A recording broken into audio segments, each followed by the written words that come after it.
Greetings and welcome. We are here at the Feira de Gran Via. Is that It's like an annual event or something. It is. It's like it's ISE26 with Dave Michels, and I'm here as well. And we're going to be talking about all the interesting pick hits that we found at the show. And we got to talk a little bit about, it's springtime. I mean, the leaves are out. The sun came out today, which is wonderful. It was pouring yesterday. The sun came out today, first day of the show. But it's also springtime in the industry. There's going to be a lot of new stuff in video conferencing in this expo hall. I noticed that we have been talking at trade shows probably for the last 4 or 5 years about how it's evolutionary, not revolutionary. These little incremental changes, and I think we got some guys that kind of bumped up to the edge this time. We got some new, interesting, changed products that we'll be able to talk about. A lot of good stuff, and a lot of good stuff a lot of great food here to eat in Barcelona. And everyone is here. I've already run into so many people, and of course, everybody in that. I think this is like a party for you or something like that. This is there's no fun. I'd rather be like lying in bed somewhere reading a book. But the enjoyable part is running into people in the industry that you know. Most of the people I'm running into are not at their own company stands. They're hanging around at other company stands. They're trying to figure out what's going on, just like we are. So stay with us. We're going to have interviews. We're going to have demos. We're going to have news releases. Lots of stuff. You'll enjoy this. Stay with us. Stay with us.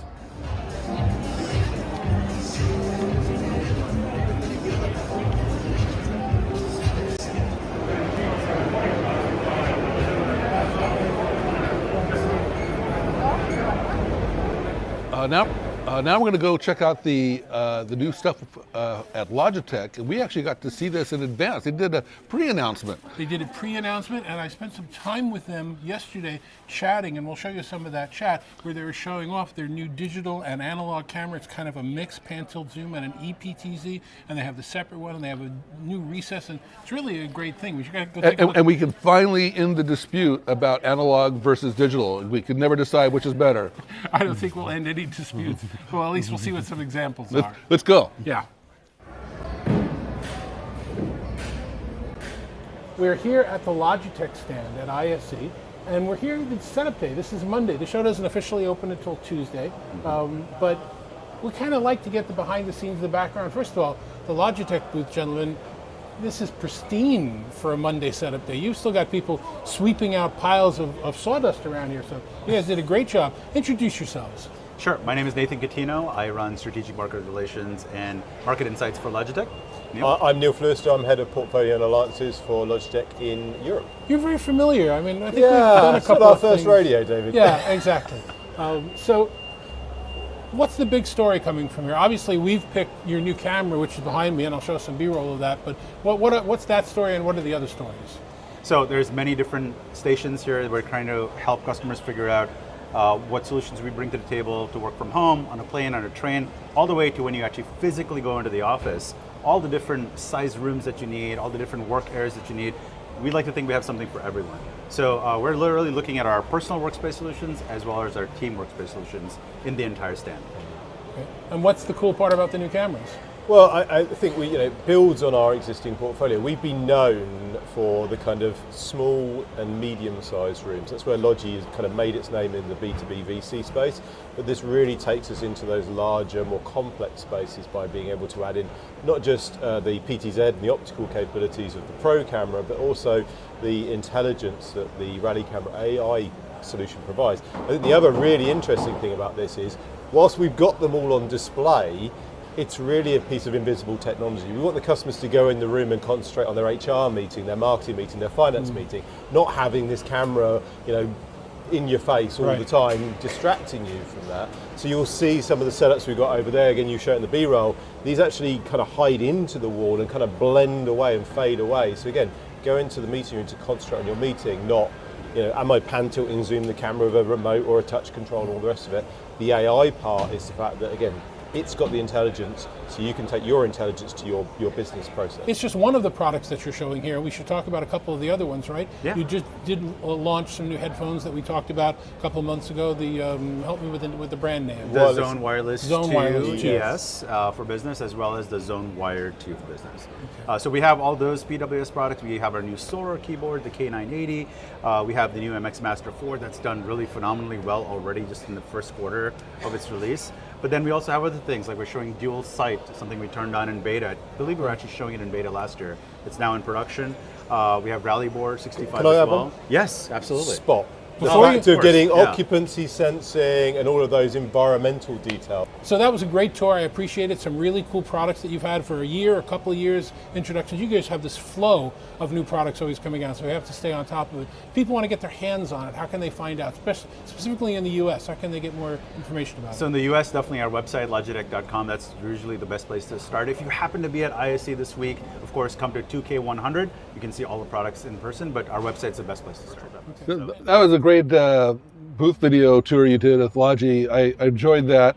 I don't know how you got Nathan on video. The guy's so camera shy. That was a rare accomplishment. Well, Nathan and Neil at the same time. That's got to be, like some sort of kismet or karma or whatever. And doing it when the show's not open yet, when they can really walk us around and show things, I think, it's a different view, but it's one that I really enjoy. It really gets some behind the scenes stuff. I'm particularly happy that you got the Spot, because that doesn't get enough attention.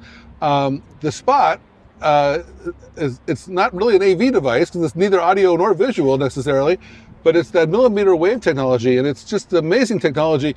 Allows you to detect presence without a video camera, and you can put it in more personal, private places like fitting rooms in retail stores or even public bathrooms and stuff like that, where you might want to monitor things like that. So I think Logi is the only vendor that is doing millimeter wave technology in the enterprise space. Yeah, no, I agree with you. And, occupancy was a big part of what they were showing, both with the new cameras that are, PTZ and ePTZ built in. They have that little, it's an eyelid that goes over the ePTZ part, the digital camera part. So I really like that. So a lot of companies, and again, it's all perception, but a lot of companies like the perception of privacy with the closing, and other companies can just leave it open. It's not all perception. There's actually a cover on there. That's covering the limbs. I've never understood that, where, in a conference room, they want to make sure that the camera is covered, but they got glass walls over here so everybody can see what's going on. Yeah. But that perception. But my point is, you can turn it off. So you can have that be an occupancy sensor in the room as well.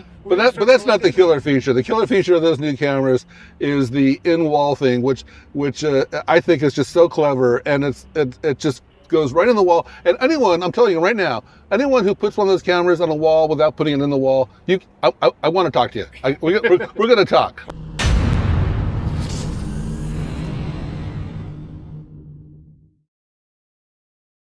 So we're now on our way to Cisco.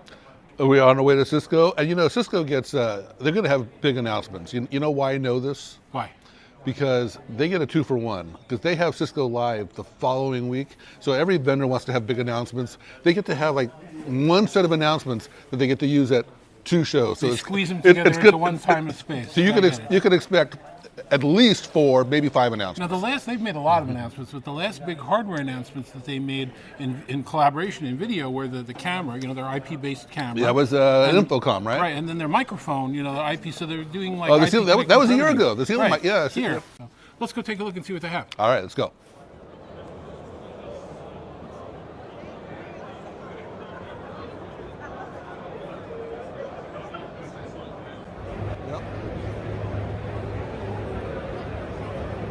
And we are here with, correct me, Rich Bays and Espen Loberg. That's correct. I never get the pronunciations right. From Cisco. Cisco had some amazing announcements already today. 4 main ones at the show. If I'm going to recap them, it's the new RoomKit Pro G2. It's the Desk Pro G2. It's the new phone, the 9800 series wireless phone. And what was the 4th one? The AI agent integration. AI agent integration. Right. Kind of the 5th one that David as well. Actually, there's also the Samsung partnership and Workspace Designer. Right. As well. We did get that. So now in Workspace Designer, you can have it'll figure out the room requirements, including for Samsung, including verified and certified displays. Tell me about the power of everything over IP combined with the power of whatever choice you want. It's not just locked into a Cisco platform. It can be anything that you like. The gist of what we're doing here, and the main announcement is really that we are cleaning up the AV puzzle with the RoomKit Pro G2. We have built a new compute module with NVIDIA, the most advanced module probably ever built by Cisco. It has NVIDIA here at its core. And it really brings agentic AI. That's Jensen's business card, right? This is Jensen's business card. And it brings agentic AI into the large complex spaces. That's a starting point, right? Because in the past you couldn't really do agentic AI in those spaces because it was a mashup of technology from different vendors that didn't really talk together. And then it's very hard to do any proper orchestration for the end user and for the owner of the room. So that's the first thing we're solving this product and making it super future-proof with this simplified, unified, powerful architecture. And we look at the back of the unit, it's got tremendous amounts of IP with PoE, it's got analog, it's got everything all blended. It's a monster, right? It can do everything. It really blends the legacy analog world with the future-proof digital and IP world. And maybe you want to talk to the inputs and what we're doing there. Yeah, so like we have the ability to have the 8 PoE, as you mentioned, but also 10 gig Ethernet. So we can also bring Cisco smart switches in to extend to not just the peripherals of today, but the peripherals of tomorrow. If you think about our current RoomKit Pro that's currently in market, that this is obviously going to be replacing, this obviously makes sure that we can bring extra peripherals in the future, but also the workhorse power required. It's been there for like 8 years in market, the current RoomKit Pro. So it has to be future-proof for also what's going to happen in 2030 and beyond. We're going to have to be a lot more agentic applications. We've gone from SIP and H323, but now also we're in the world of native meeting platforms. And how do we make sure we can drive them for the future with bringing all this together with manageability as ability in a single pane of glass and control hub, and extending that even further as well. So we hear from a lot of your competitors, FUD, that they have all these great things that all work together, but you've got to be Cisco. So you now have an IP microphone, IP camera. To be fair, Cisco has a long reputation of being a very closed, isolated environment, and so now it seems like you're the most interoperable of all the companies in the video space. We're by far the most interoperable, but we're also by far the most open platform because it doesn't only go with the meeting platforms, it's also how you can integrate this with a lot of other workloads through fully open APIs, whether that's on the codec or in control hub. And I think that the biggest proof point now that of this open ecosystem is how we're now bringing the Microsoft MDEP certification for the first time to a large room device. That's an industry first. Yeah, it's kind of strange because last fall you announced OS 26.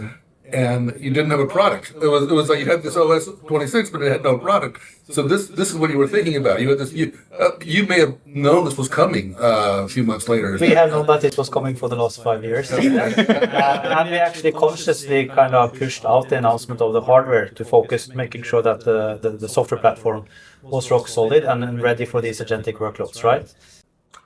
So let's move on. Let's talk about the Desk Pro G2. By the way, did you get G2's permission to keep using his name on all these products? Yes, he's trademarked it, but we got his permission. And then this is why you keep calling it future-proof. This is like, So the difference between the Desk Pro and the Desk Pro G2, the not obvious difference is more power inside, right? The processor is more power. I mean, it's still built. It's a continuation of the NVIDIA architecture that was already there in the G1, right? And which was already very capable. I think the biggest change for the G2 is not really kind of the AI processing power. While we have amped that up a bit for these scenarios, it's more so the new camera solution that integrates with the NVIDIA AI and how we're bringing the agentic director to the desk and small table.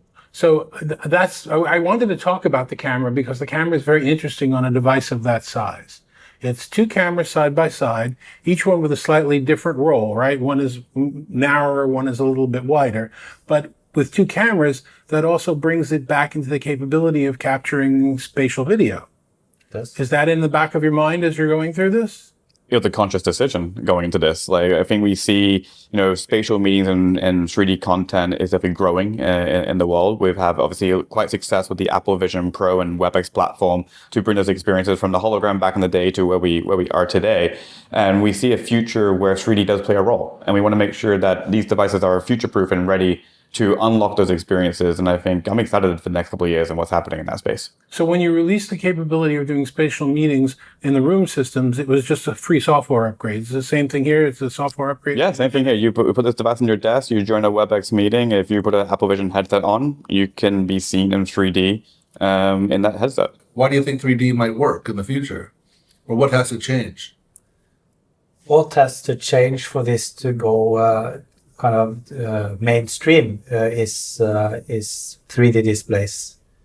You can have amazing experience today in an Apple Vision Pro, but that's the starting point, right? And that's kind of the premium experience. For this to go wide, you need integration with 3D displays. We are, as you have seen in some of our Whisper Suites, kind of experimenting with that technology. And this product is the capture side of the spatial meeting, right? There needs to be a render side. And at some point in time, this will all integrate, but it's still early days. So what did you think about what Espen and Rich showed us? Oh, I really think Cisco's doing some nice innovation. And, they have these talking points and they keep on talking about future-proof workplaces. I think they actually really are delivering it. I think that room kit has a lot of capability in it, a lot of processing power, a lot of ports. That's going to last a long time. I'll tell you two things that really surprised me there. The first one was, I'm glad they finally hammered home the idea that, yes, it has to be all Cisco, but once the hardware is all Cisco, it can be any platform. They're not making that message, and they finally got that out. It's so strange. It's like Bizarro World. Yes. The most interoperable vendor now is Cisco. It's just total 180 degree. But the other thing that shocked me was when Espen came right out and said that they've got the two cameras on the Desk Pro G2 because at some point they're going to be doing spatial video. Now, you and I know very well that there are these companies that are talking about charging $30,000, $40,000, $50,000 for hardware to do this, and they're going to say, well, it's just there, it's part of WebEx, you can just flip it on and use it. Well, we've commented because we've been through the demo of that other vendor, which is ridiculous, and what I said last year was it was the best. I think it was at Infocom. I think it was the best thing at the show as far as the experience goes. But as we said, that dog ain't gonna hunt, and so it's definitely coming. And it's nice that they admitted that they have something in the lab going on.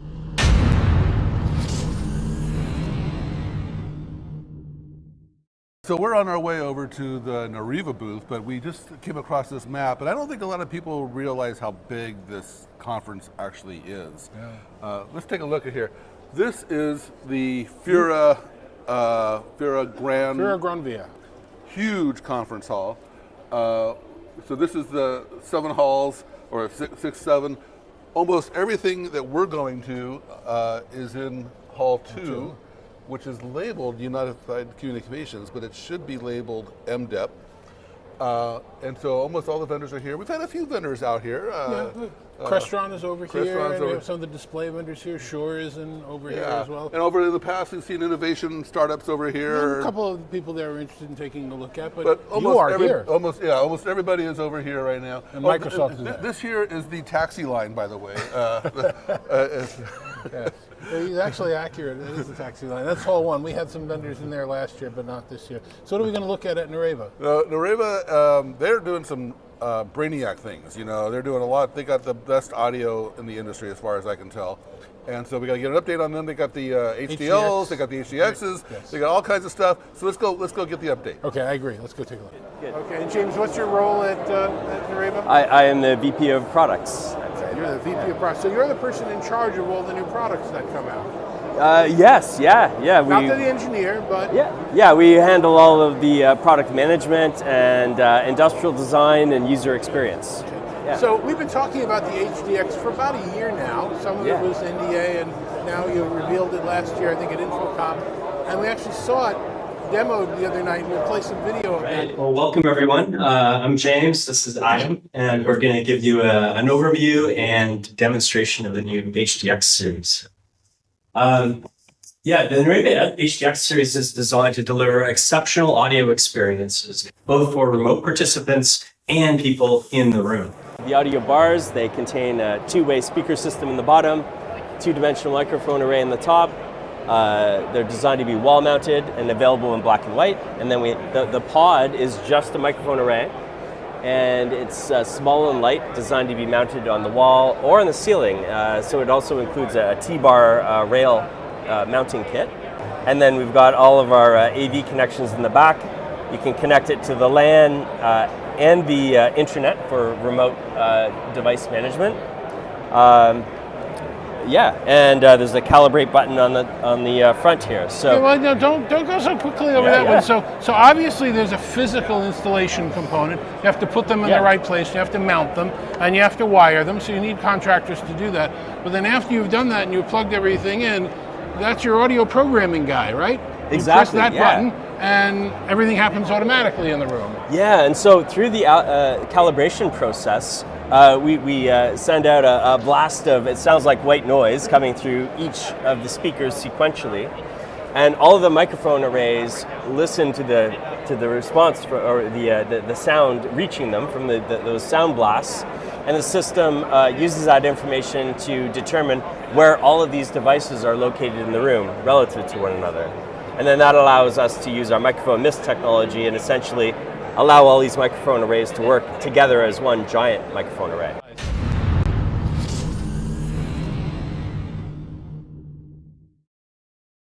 And then the other big announcement that came out of the show was you're taking your 210 product and you're making it available in a bundle with the audio codes. Folks. Yes, yeah. We recognize, we focus on audio, but you need more than just audio to outfit a meeting room. And so in working with audio codes, we're able to provide a complete turnkey system for medium rooms that includes the HDL200 with microphone mist technology, the audio codes, Android-based MTR, the ARX V200, the control pad, and audio codes cameras. Let's not talk about that. Let's actually go walk over there and show it to Okay, us. great. So I'm here with James Rempel from Nareva and Nandi Davidi of Audio Codes, who apparently are working on a bundle together. Is that correct? Yes, we are here in the Audio Codes booth 2N350, and we are demonstrating a joint solution that we are coming very soon into the market, which is using the Audio Codes product, the controller, the codec, a camera, and now we are adding the Nueva bar for medium rooms as a complete bundle that will be sold by Audio This Codes. has all the features of the Nareva bar, the microphone mist and everything else? That's right. It contains the microphone array, speakers, onboard echo cancellation, and our microphone mist technology, so it can cover a room up to 18 feet, all from one position on the wall. So what do you think of our pals from Nareva? It's an audio company, but there's so much to see in that booth. It's unbelievable. They've got so much going on. I really like what they're doing with the Audio Codes partnership. I think that's great. Yes. But their roadmap, what did you think? Well, we saw now the HDX here live. Last time it was just an idea. Yeah. And we heard it perform in sort of a prototype, and it was good. They don't have the dynamic voice lift working yet. That's still going to be a couple months from. They had voice lift, but not the one that works with the mist. But then the key thing was they had guys in front of the room with a hand microphone walking all around the room, and one of them picked up the hand mic and pretended he was giving a razor shave to the speaker with no feedback. It's automatically controlling all the zones and the sounds and the feedback. That's going to be an amazing thing for our industry. And you talk a lot about just the microphone and what they call the mist technology. Right. But their audio, just their speakers are amazing too. Sounds good. It picks up good.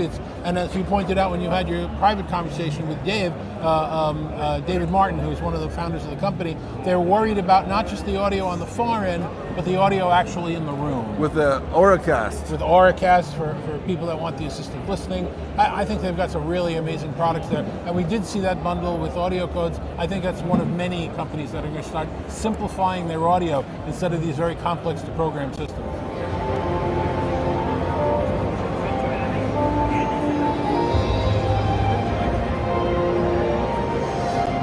So we are on our way to go see our friends at Audio Codes. Audio Codes, I think here is mostly showing their AV stuff, of course, but they are all over the enterprise comm space. They're doing all kinds of stuff for the contact center, which won't be here, but all kinds of really interesting stuff. What do you think we're going to see downstairs?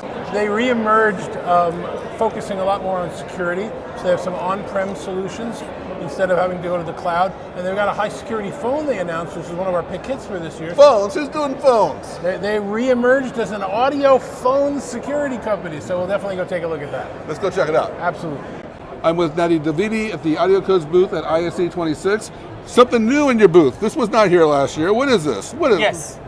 So, you know MDEP, and everybody's talking here on MDEP. And when we analyze what we want MDEP goes on video bars. yes, but MDEP is the new Microsoft platform also for phones, for native phones, but as an Android. You can't put keyboard- Android on a phone. That doesn't work. Yes, I will show you that it is, and it's more than that. We are now taking that to new markets. Okay. Okay. So we already certified on Microsoft for the last 6 years on phones, and we have some of them here, and also another environment. This is Zoom, and this is another Microsoft, and this is Cisco. But let's talk about this device. So when we started to analyze that we would like to onboard MDEP into our native phones devices, we're also thinking what we can bring new. Okay, so just taking the phones and have a new software with MDEP is good, but we wanted to do more. And then we analyzed that there are two markets that we felt that we are not having the requirements as they should be, okay? And one of them is the education, and the other one is the government. So let's start from the education. Okay. So the education space, especially in North America, has a new requirement that came in the last few years, which is the ability to have an emergency call with a click of a button that turns the room into some kind of a tapping device, okay? So the emergency services can understand what is happening without touching anything. There's a mass shooting button. Yes. Okay. All right. Okay, there's even name on that. I think it's Eliza's law. Okay, and the idea behind that, it's like when you think and you see movies. Okay, you something happening in the bank, and someone is clicking a small button below the table, Yep. and then the alarm, silent alarm is coming. Yep. So this button is doing the same. It's not doing a silent alarm. It's doing a silent call. So we are currently working with Microsoft on that button, that when there will be an emergency in education, it doesn't have to be in education, but education is very focused on that. So someone will click for more than 2 seconds on that button, an emergency call will go out to predefined services, okay? Nothing will happen here. You will not see it. This is the silent part, Okay. okay? And the other side will answer automatically. And then what happens is that the call cannot be terminated from that end, and the device become like a tapping device, okay? They will hear what is happening, if there are hostages, people are in emergency, whatever needed, the emergency services will get as much information as they can using that. And this is something that was not on native Microsoft ecosystem before. So that phone will have MDEP system, Okay. but also that button that we are now working with Microsoft to integrate the software around that, probably around the second quarter, that will be GA outside. Okay. Government. The other sector that we would like to take that device is the government sector. We see more and more government entities are going into UC. Microsoft is one of them. And what we understand is that they have other requirements that we wanted to integrate. So one of the flavors is that we have that for general, the regular flavor, but we'll have a flavor which is producing a special line, which called TAA, which is a trusted line that the government of US can trust that. Okay, not all. It has to be specific country. It has to be analyzed, but some US personnel that is being trusted. The other thing that is coming in the hardware is what we call hardware mute. One of the things that government agencies are afraid is like what I said from the education is that someone will hack into the device, doesn't matter who is that, Yep. and turn the device into a tapping There's device. been some famous stories about this. Yes. And you know, when you are getting into all kinds of special meetings, you have to put your mobile out. Yeah, The device in a will be there. refrigerator. In a refrigerator. Yes, okay. And so the idea is that they do not trust the software, even though that you say yes, we tested pen testing. Yep. It's Microsoft MDEP, whatever. they want an extra security into that. So what we have developed is that in that trusted factory line, we also produce the phone with what we call hardware mute. It's a metallic relay that is connecting the microphone both on the speaker side and also on the handset. That without the user lifting the handsets, okay, the microphone is not physically connected into the device. So the software doesn't matter if the hacker managed to manipulate and get into the device, he cannot activate the microphone unless someone is physically on the device and making a call. So there is the basic flavor, and you can add the expansion unit. Usually it will go to an admin or an executive that has a lot of speed dials, and we can host here up to 60 speed dials. So you can see that. More Okay, programmable buttons. Yes, and that programmable buttons can be call queues, can be speed dials, can be all kinds of shared line, call park, okay?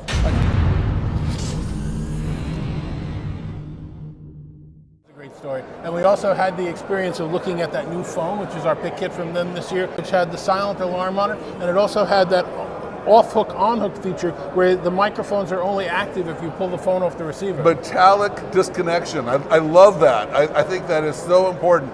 Do you remember the early days of VoIP phones? There were some hacks that turned on that microphone when the phone wasn't supposed to be on. If you haven't seen it, look at the movie The Conversation. It talks all about that. Yeah.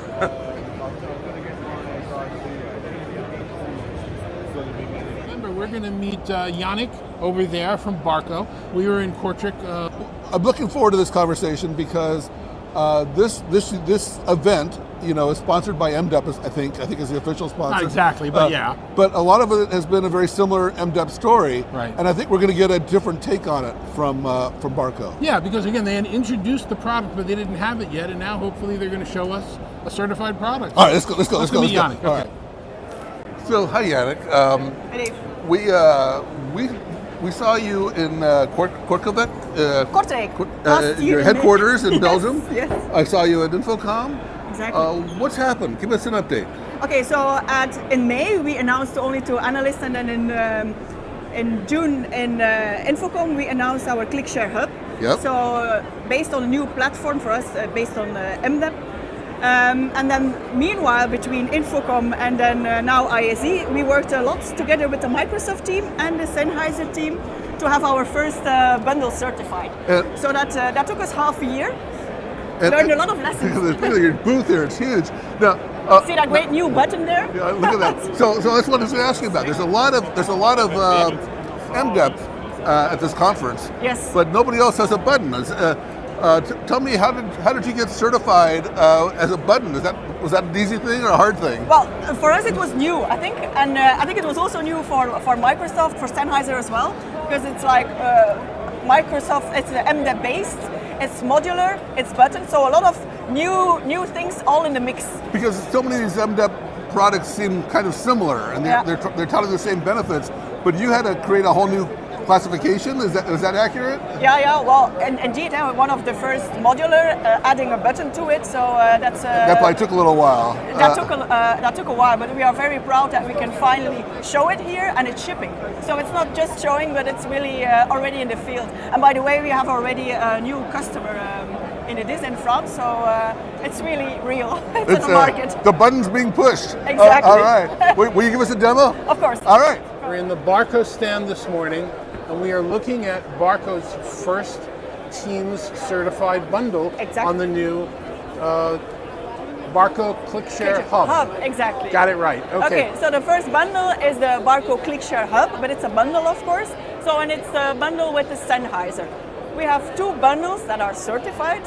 So the certification bundles are the ClickShare Hub Pro with the Sennheiser Medium, and we also have a version, the ClickShare Bar Core, with the small version of the Sennheiser. TCS and the TCM. Exactly, right. exactly. Okay. So show us the new button first of all, because the button's the cool part. You're really interested in the new button, right? That's the new one. So it's a little bit more bulky, let's say. It's much more powerful.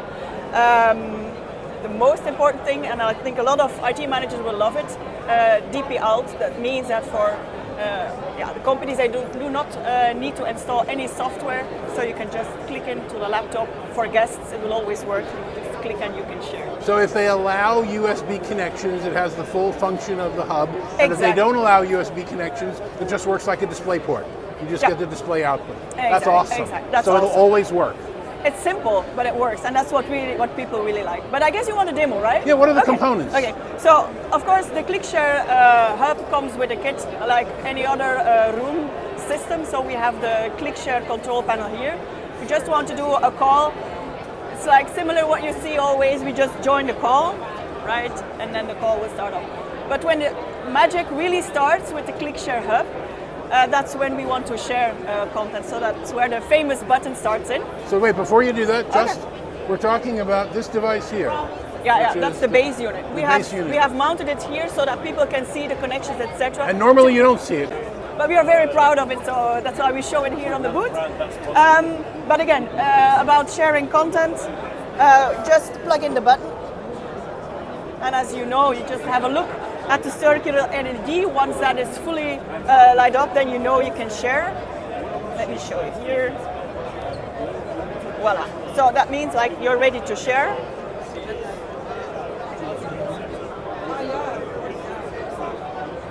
Hey Dave, it's so easy. It's not a difficult demo. You just click in and then you can share.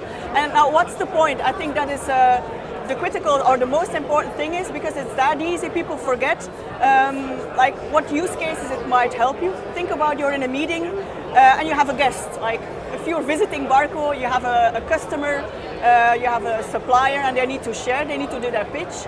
You don't want them to be on your network, or you don't want them to call into the Teams call, right? Because they are a guest. They can share. They can share. Just plug in the button because it's DPL, no software required, and they can easily share in the meeting room, which is important. But also with that nice lady who is on the far end, also following the meeting. So that's really what makes it extremely simple for all meeting participants.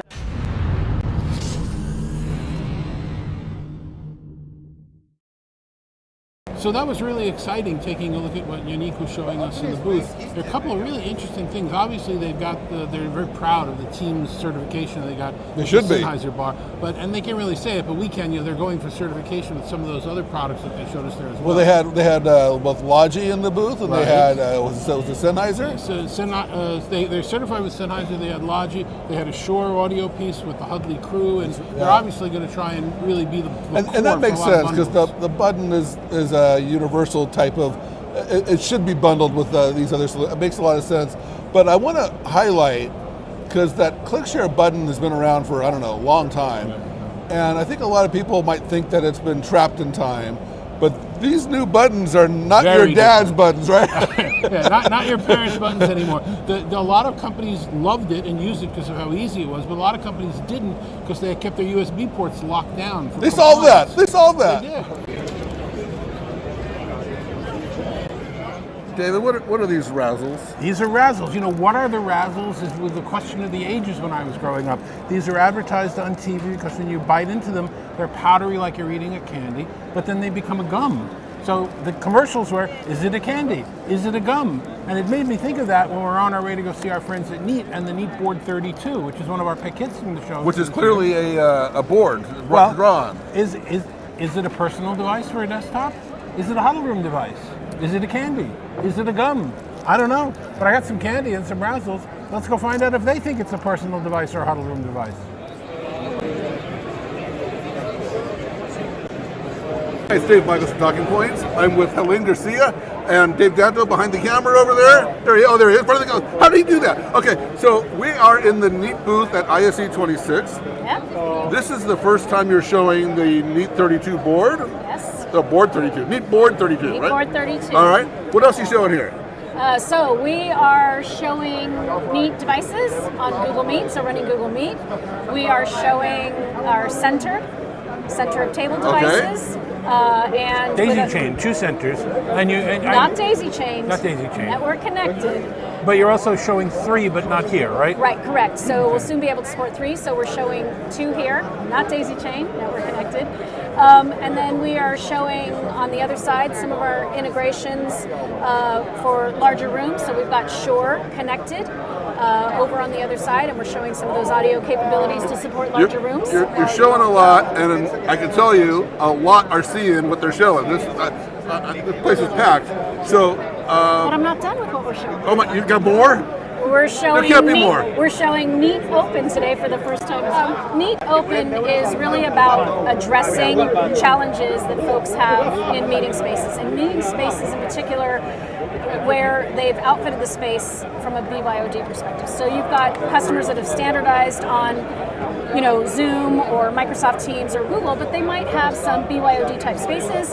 And for those customers, the experience is subpar to what they have on the dedicated platforms. And then you have those BYOD first environments, and those spaces, again, they're missing out on all of that high quality experience. So really what Neat Open does is bring together BYOD capabilities. It goes beyond BYOD, that's what I like to call, to say about it. But it brings together BYOD and marries it with what has been Neat App Hub. So this is the ability to run third-party applications on Neat devices, and so we're looking at it here on touch devices, so the appropriate type of applications on those devices, brings them together, but then we pair that with some, what we think are really cool, useful AI type of capabilities.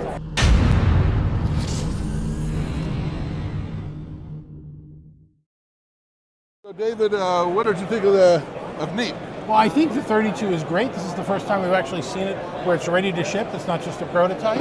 First time they're showing it. Right? And I think that it's going to be a really good model. Again, either on a desktop or in a small huddle room. It's a little bit bigger than some of the other options that are out there, and it's really good. And it's made even more powerful, as Helene told us, by the Neat Open. Well, Open, you can see Helene light up on the Open. I think that's her baby. Yeah.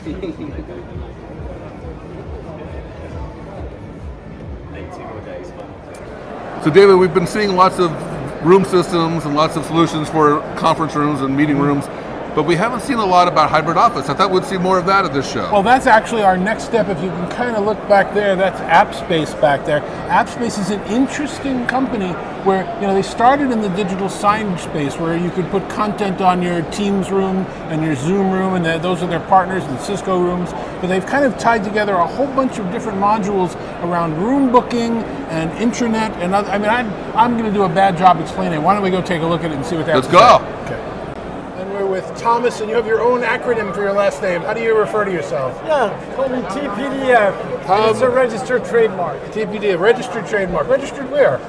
Never mind, it's not Nowhere. Okay. In AppSpace. You're with the company AppSpace. Now, for people who are not familiar with AppSpace, how would you describe AppSpace in a brief couple of sentences? AppSpace has been on the market for over 20 years. We position ourselves as a workplace experience company with 4 products built on top of a shared platform. The 4 products are digital signage, intranet, space reservation, and visitor management. The 2 allow us to communicate and help organizations deploy a workplace management and a workplace communication experience to all team members. Now here at ISE, which of those 4 or all 4 of those 4, what's resonating with this audience here? Ideally, you would think that digital signage would probably be the part that's more interesting from an AV perspective, but in reality, all 4 products are highly connected.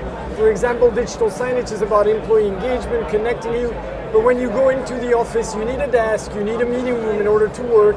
The meeting room has a scheduling panel. That scheduling panel is like a little digital sign. When you enter the meeting room, you'll have an MTR endpoint from Microsoft or Zoom or Cisco. You want to run content on those screens when they're not. So they're pretty much all interconnected, and I think we're seeing that most customers see the benefit of the workplace platform experience story with the product sitting on top. And that's actually your raison d'etre. That's actually the value here, is that you're not just providing those 4 products, you're connecting them into a single strategic brain, correct? I think you're spot on. I think at the end of the day, there are point products that compete with each of our products. No one really in the market has 4 products that sit on top of a shared platform that has common services, devices, users, AI, insights. They're all built at the platform layer, and the products benefit from them independently. But then when you start connecting the experiences between the products, you're starting to see a tremendous value for the team member itself. Okay, so you said you're 20-year-old, 25? 20 plus years old. Okay, now. so how does AI fit into that story? Because that's got to be a new element. So we started with AI 3 years ago, and the three focus areas we had was generative AI, which is the one everyone started with, right? Creating the story, creating images, rich media content. Then we added to that insights, the ability to understand the data, whether it's on the comms on workplace management, how many users are engaged with what story and what are they doing with the story, or from an insight, how many users are coming in the office and where are they going when they're in the office. And then we added conversational AI and more of the assistant experience. That was the foundation of our AI strategy. Built on top of our own AI IP, but with the ability to connect to different AI models, the leaders in the industry, as well as a customer-owned model. Now where this is going is where it's most exciting. This year we just announced the ability for customers to build their own personal assistants inside AppSpace. So let's say I have a business problem I'm trying to solve for a team member. Can I build an assistant to assist that team member? Or if I'm an administrator of the system or a power user, is there an assistant that can help me achieve an administrative task in order to be more efficient? So being able to build your own personal assistant to help is going to be transformational. And all of that leveraging MCP, which is becoming now the standard to allow tools to talk to each other amongst different systems. So having an assistant that allows me to talk to ServiceNow, to talk to Microsoft 365, that's going to really change a lot the AI experience of the platform. So I want you to break it down in a very simple manner for somebody who's not used your product before. What's the ramp to starting to use it? I'm a company, I don't have any visitor management program, I have somebody ringing the doorbell and I'm handwriting out badges. That's one of the things I'm assuming that you can help with, but then that ties into the same database, the CRM, with everything else. So how do you explain those couple of ramps to us? How do people get started using it? Yeah, I think it's a great, thanks for bringing me that down to earth. So you're a company and you're looking to engage with your audience within your environment, and you believe that digital signage as a high impactful communication channel is the right thing. You go to AppSpace and you subscribe to our service, you deploy screens from any vendor with the right media player behind from any vendor because we're agnostic. You deploy that and you start putting communication campaigns on those digital screens. Step one. Step two, you now want to have your users not only engage in the workplace, but getting most value out of the workplace. So you want to make resource reservable. I want to be able to book a room. I want to be able to book a desk within a neighborhood where my colleagues are going to be sitting. I want to be able to book a smart locker so I can store my personal belongings. That's our space reservation product. So now I'm not only engaged in the workplace, but I'm also navigating and benefiting from most of the workplace. Then the reality is most users live in a converged workplace. I start my journey at home, I'm on the go, I'm eventually in the office at some point. So you bring in the intranet product, which allows you to be engaged on your mobile devices, in Teams, or on your desktop. The content that shows up on your intranet happens to be not very different than the content, that shows up on the digital side. So there's kind of a repetition in the communication patterns here. And finally, a workplace wouldn't be a workplace if it was only your employees. It's also the people that come to your office to see you for a meeting, to give you services. And that's when visitor management comes in the mix. At that point in time, you've got to have the ability to invite a visitor, get them pre-registered, and when they arrive on site, they show a QR code, checks them in, notifies the host. They're now in your office, you give them the information of where the meeting room they're expected to be in is, and you guide them.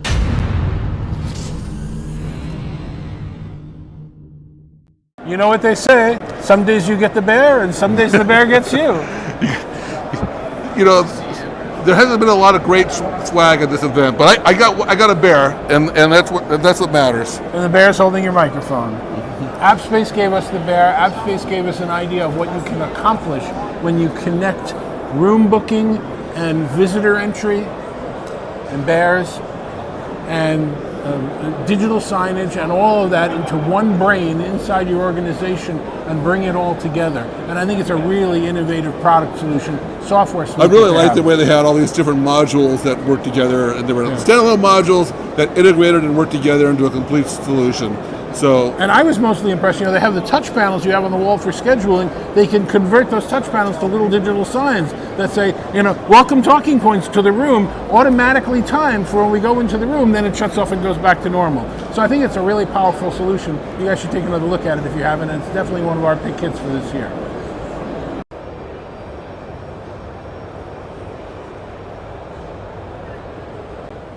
So we're on our way there, actually. If you can see the Crestron booth, this is one of the few vendors that we see that's in Hall 3. Hall 3's got more of the lighting and display and other companies around there, but Crestron launched 5 new product categories this year, not just 5 products, including their first MDEP device, the MDEP touch panel. It's the MDEP, the season of MDEP. It's the season of MDEP. But they've got a control panel, they've got a new audio device. Yes.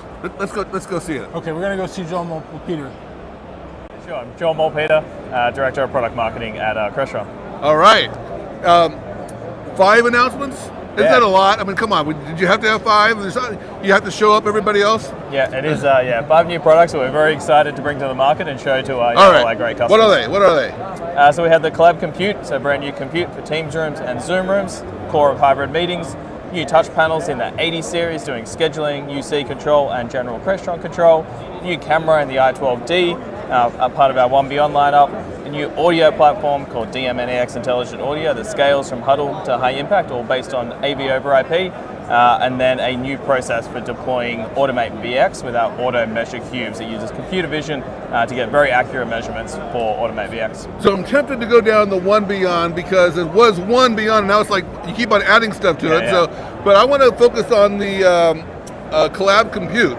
Sure. Because I was just getting used to the 3 C's. You had content, collaboration, and control, and now you've got Collab Compute. Like 2 more C's there. Yeah. And so what's going on with that? Yeah, so content collaboration control still remains our overarching messaging. It's how we describe a space that really takes all the advantage of our technology, right? We need to move content around the room. We still want to collaborate on Teams and Zoom, have intelligent video, intelligent audio, and we want to control and automate that space as well. So the Collab Compute sits squarely in the collaboration group of products, and it is really our core for hybrid meetings.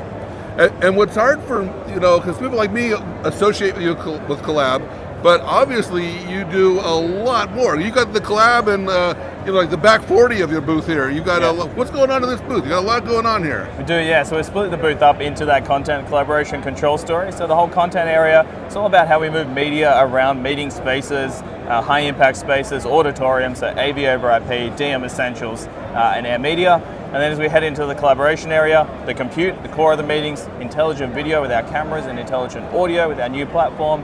And then control is really all about Crestron control, Crestron user interfaces, and our XIO cloud management software as well. What I really like about the Collab piece is how it's all coming together, because you had the cameras, the One Beyond, which and that was kind of a big move for you when you acquired One Beyond, I guess it was, and that's really becoming a very strong portfolio. But the compute really completes that. How does your partners react to that? Yeah, we're really excited to bring the Collab Compute to market. It works with all the peripherals we have today, and obviously any peripheral that's certified for Teams and Zoom. So we're working closely with a bunch of partners, obviously very close partners to Crestron like Jabra, Hudley, and Sennheiser as well, to make sure that we can use that compute in some great solutions that solve all the problems our customers have out there in the market. So Joel, you've got a lot of touch panels. Why did you need another? Yeah, this is a good one to show the thinness of the device, the size of it, how easy it is to install. This has a very simple bracket, screw it into the wall, pop the panel in, and we have a number of mount options for this as well to do angled mount if you're looking at it from a height, off mullion, on glass installs as well, and just surface mount. These are the scheduling version of these panels in this case, but this is a new 80 series. They come in tabletop versions as well, which have a neat angle to sit on the table to do Teams and Zoom. And then we obviously also have our standard control ones. But the new integrated light bars on these products really make them simple to deploy. Plug them in, sign into your application of choice for scheduling. Light bar will work straight away, and then people can walk up to the room, understand whether the room's booked, whether it's free, interact with the panel and book the space as well. These are all MDEP panels? These are all MDEP. Every one of the 80 series, whether you're using it for Microsoft or any other application we support, is MDEP the whole time. Does this mean some other panels are going off market? So these will replace our 70 series panels. It'll be a new generation of. So in terms of updates to that generation, internally, 2.5 times faster, about 5 or 6 times the amount of graphics power as well, which is becoming more important in panels, all at a lower power draw overall. So we've found a heap of efficiencies in deploying these new panels as well.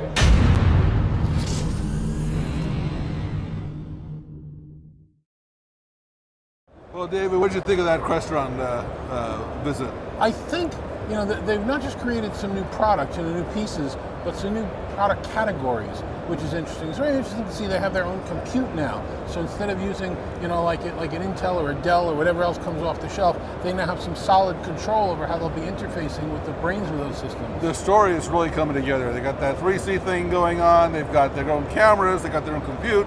I mean, it really. And the thing is, I mean, you really can't see from this angle necessarily, but they have a huge booth. Two booths over there. And so they're in Hall 3, and my first reaction is, why are they in Hall 3, not in Hall 2? But I think ISE is their show. This is just phenomenal. I mean, you can't see how crowded that booth is. It is. They're showing so much stuff. They have so much interest. You got such a strong base here in Europe. And back to the original point about how their story is coming together, they've come from basic controls. You know, I know them from the old Crestron, right. and they really have blown out their portfolio so large, so comprehensive. It's great to see them adapting to the way the times are changing. No, I agree, and I think the fact that they announced MDEP about a year ago, but now they've actually got their first MDEP product, the control panel that they're working with. It's really good to see. Again, they're doing more with the One Beyond camera system now, so they've got more camera capabilities. It is really a very comprehensive, and that's the exhibitors, Crestron and others, that are standing out at the show this year, the ones that have this big breadth of portfolio.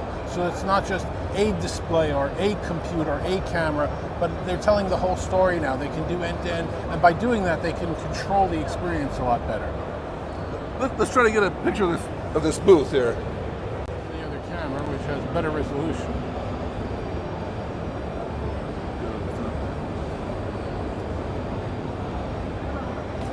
I mean, it's a city. Yeah, it really is a city. And we missed you, Roseanne.